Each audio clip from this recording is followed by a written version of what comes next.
Sebelum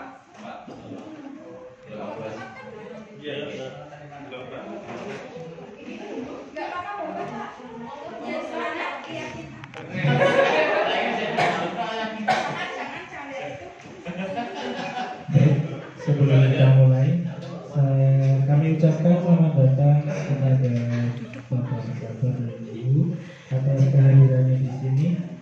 Terima kasih sudah menengok kami di sini Bapak Ibu. Oke, kita bisa langsung dimulai saja Pak ya. Oke. Silakan Mas Hakim 15 menit pertama untuk presentasi. Semangat? Semangat ya? Ini saya terakhiran, jadi jangan sampai ada yang ngantuk ya. Harusnya. Assalamualaikum warahmatullahi wabarakatuh. Yang terhormat pada Pak Sabar dan Bu kenalan nih ya, Bu Nuni ya, Bu Yuni ya. Salam hormat dari saya pribadi dan Pak Slamet Riyadi selaku mentor. Kasih waktu dulu Pak ya. Ya untuk menerangkan seminar tersebut. Perkenalkan saya Ageng Prasetya Agama, berdinas di ruang Podang RSUD Asari Pemalang.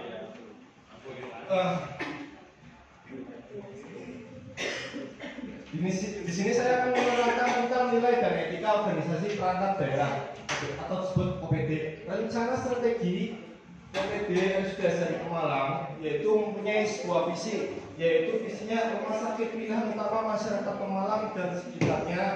Misinya menyelenggarakan pelayanan kesehatan yang bermutu prima dan memuaskan, memberikan pelayanan kesehatan yang terjangkau bagi semua golongan masyarakat ya antara sekitar Pemalang dan sekitarnya, memberikan kontribusi nyata untuk pendidikan dan latihan kesehatan integritas dengan pelayanan dalam rangka meningkatkan mutu sumber daya dan ilmu pengetahuan serta teknologi kesehatan.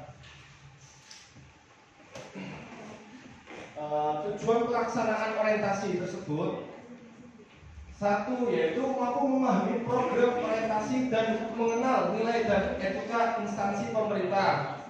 Dua, peserta mampu mengaktualisasikan nilai-nilai dasar berakhlak sehingga mampu memenuhi core values berakhlak, yaitu seperti berorientasi pelayanan, akuntabel, kompeten, harmonis, loyal, adaptif, dan kolaboratif. Di ruang Podang tersebut menyusun rencana hasil kerja P3K, terlaksananya monitoring evaluasi keperawatan RSUD Asari, mutu pelayanan RSUD dan standar pelayanan minimal pelayanan RSUD. Rencana kerja P3K yaitu di unit RSUD Asari Pemalang, pelaksana sebagai saya perawat terampil ya, yang dimulai dari 1 Agustus 2023 sampai dengan 31 Maret 2028. Adapun tujuan terselenggaranya pembangunan RSUD Asari Pemalang terdepan dalam rangka mencapai pembangunan jangka menengah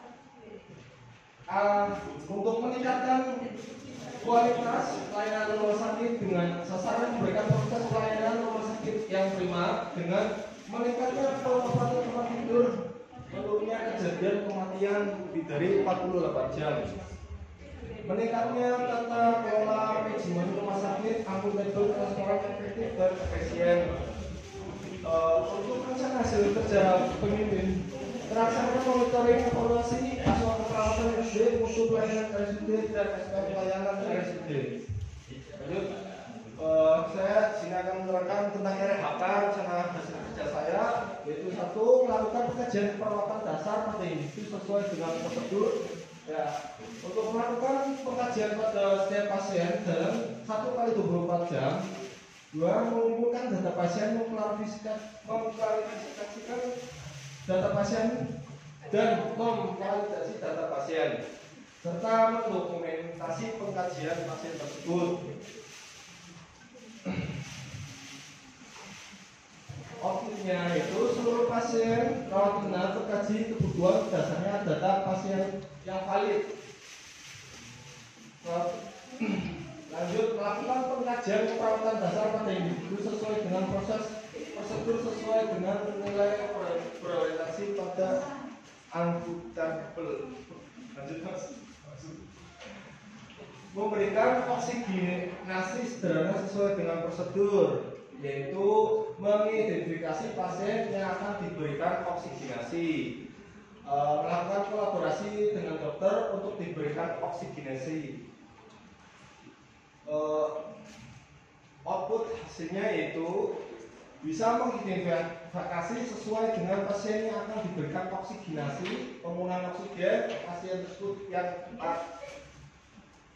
Untuk penerapan nilai berakhlak, yaitu saya memberikan oksigenasi sederhana sesuai dengan prosedur, sesuai dengan nilai yang akuntabel dan kompeten. Lanjut, melakukan perawatan luka sesuai dengan prosedur, yaitu membina hubungan saling percaya kepada pasien dan menjelaskan tentang pentingnya merawat luka sesuai prosedur. Memberikan informasi kepada pasien tentang pentingnya nutrisi dalam membantu proses penyembuhan luka dan melakukan perawatan luka dengan tindakan aseptik. Output hasilnya yaitu pasien dan keluarga tahu pentingnya merawat luka sesuai prosedur, mengetahui pentingnya nutrisi untuk penyembuhan luka yang baik. Saya melakukan perawatan luka sesuai dengan prosedur dan mengedukasi keluarga pasien dengan pentingnya merawat luka sesuai dengan nilai adaptif dan kolaboratif. Yang keempat, slide terakhir,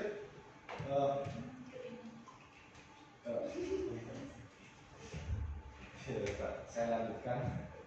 Mas bro, saya belum baca mas bro. Ya ini.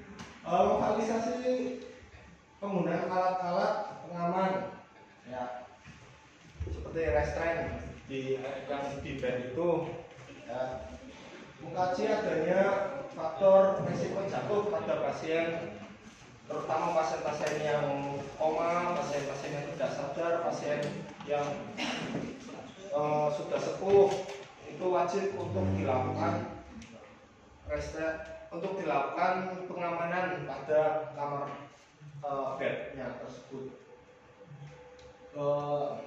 Lanjut, untuk seluruh pasien yang di ruang pengobatan tersebut memiliki risiko jatuh, maka akan kita observasi. Untuk penerapan nilai-nilai berakhlak, saya mengkaji risiko jatuh kepada seluruh pasien ruang pengobatan sesuai dengan berorientasi pada hasil. Saya mengajarkan pasien dan keluarga tentang upaya pencegahan cedera, menyediakan pamflet tentang pencegahan cedera sesuai nilai yang harmonis. Biar nggak kelamaan, langsung aja ke slide terakhir, yaitu terima kasih. Ada pertanyaan?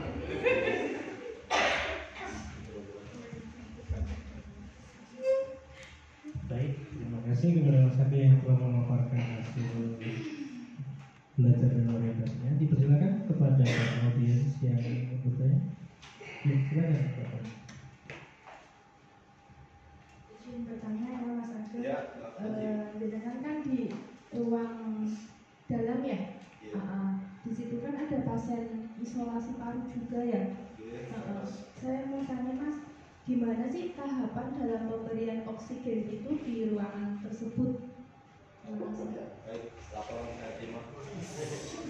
Pemberian oksigen tahapannya seperti apa di ruang isolasi? Monggo, Mas Agus. Ya, terima kasih. Sebelumnya terima kasih kepada Bapak Haji yang sudah memperkenalkan pertanyaan kepada saya. Ya, saya akan jelaskan ya. Tadi pertanyaan gimana tahapan pasien yang mendapatkan oksigenasi ya. Ya, satu tahapannya yaitu kita melakukan tindakan vital, yaitu dengan cara mengecek saturasi oksigen. Ya, bisa mengecek RR, extinction rate juga, pola nafas pasien tersebut. Jika pasien tersebut saturasi oksigennya itu di bawah 95%, itu bisa memakai RM. Ya, itu yang pakai kanul itu ya biasanya sih 3 liter per menit, tapi jika kurang lebih dari 80 itu bisa pakai NRM. Itu bisa yang pakai sukup itu loh Pak, NRM itu bisa pakai satu oksigennya 10 liter per menit. Dan jika sudah pasien tersebut ternyata memasuki fase nafas, sesak nafas karbohidrat tersebut, itu bisa kita posisikan pasien tersebut dengan posisi semipolar, ya, duduk dikasih bantal biar meninggikan leher pasien tersebut. Dan jangan lupa jika kita sudah TTV ataupun kita memeriksa pasien tersebut, kita harus wajib kolaborasi dengan dokter untuk pemberian oksigenasi tersebut. Sekian dari pertanyaan saya. Ya, sengaja biar kalian saya mengerti kalian itu pasti ngantuk gitu. Terima kasih. Mas Agung bersedia dengan luar biasa, jawabannya sangat padat ya Pak tadi. Sudah cukup jelas? Iya, sudah. Ada yang pertanyaan lagi? Cukup ya? Siap. Kalau begitu selanjutnya kepada Bapak Mentor, Bapak Selamat Riyadi dipersilakan untuk memberikan masukan dan saran.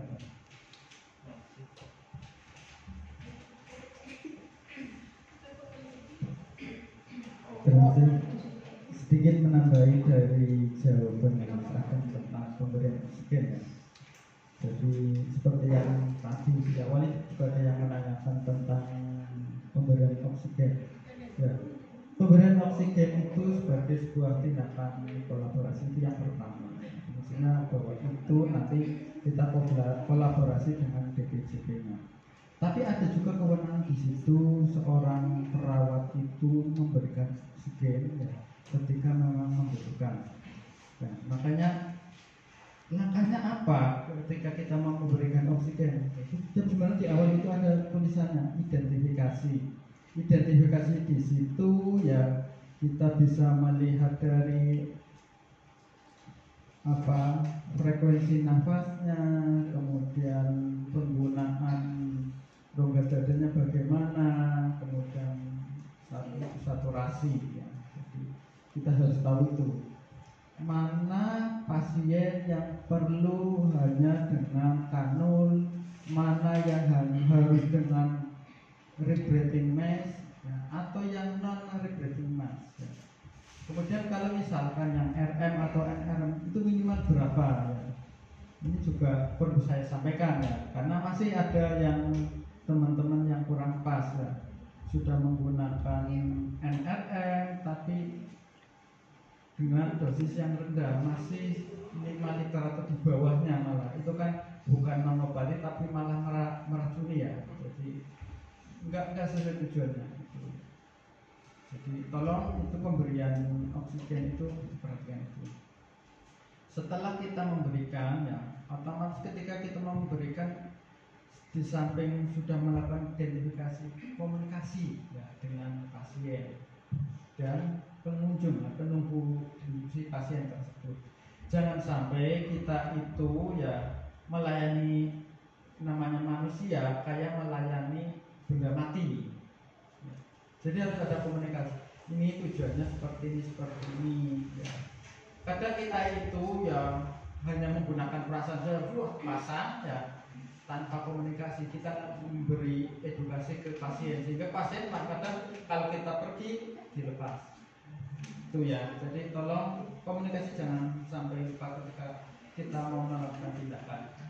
Kemudian terkait dengan sekarang presenter ya. Tadi kan saya bantu jawaban itu ya. Ya mungkin karena ada Bu Yuni atau Pak Sabar jadi kelihatan groginya. Jadi kayak terengah-engah ya. Benar tadi kayaknya yang cowok-cowok itu mantap semua ya. Jadi ya, mungkin itu lumrah wajar. Nah, bagaimana kita mengurangi groginya? Ya sering latihan ya. kalau saya sendiri sih menganggap kalau kita mau presentasi, saya berpikir mereka tidak ada yang tahu apa-apa, yang tahu hanya saya kok. Seperti itu ya, mungkin karena saking groginya nggak sampai begitu. Kemudian untuk materi ya, media ajar ini, ya terus terang kalau saya nilai ini masih kurang ya. Kalau yang tadi itu kan sudah lumayan bagus ya. Kenapa ya? Seperti yang saya sampaikan, media ajar itu akan menentukan juga keberhasilan kita menyampaikan informasi. Kalau media ajarnya menarik, saya yakin audiens itu juga akan tertarik. Malah kita menggunakan media ajarnya PowerPoint ya. Ada persyarat ketika kita menggunakan PowerPoint, yaitu tadi ketika backgroundnya terang, kita pakailah tulisan yang gelap. Ketika backgroundnya gelap, kita pakai tulisan yang terang. Kemudian tulisannya jangan sebelum slide itu penuh. Namanya saja PowerPoint ya, hanya poinnya yang kita sampaikan di situ ya. Yang lain itu kan kita penguasaan, makanya ketika kita mau presentasi itu kan kita harus menguasai materi itu dulu. Jadi di sini hanya clue-cluenya saja, tapi tampilan bagus saja. Terima kasih. Terima kasih atas pertanyaannya dari koordinator. Untuk yang berikutnya dari Bapak Sabar atau Bu Yuli berkenan memberikan saran dan masukan. Terima kasih Pak.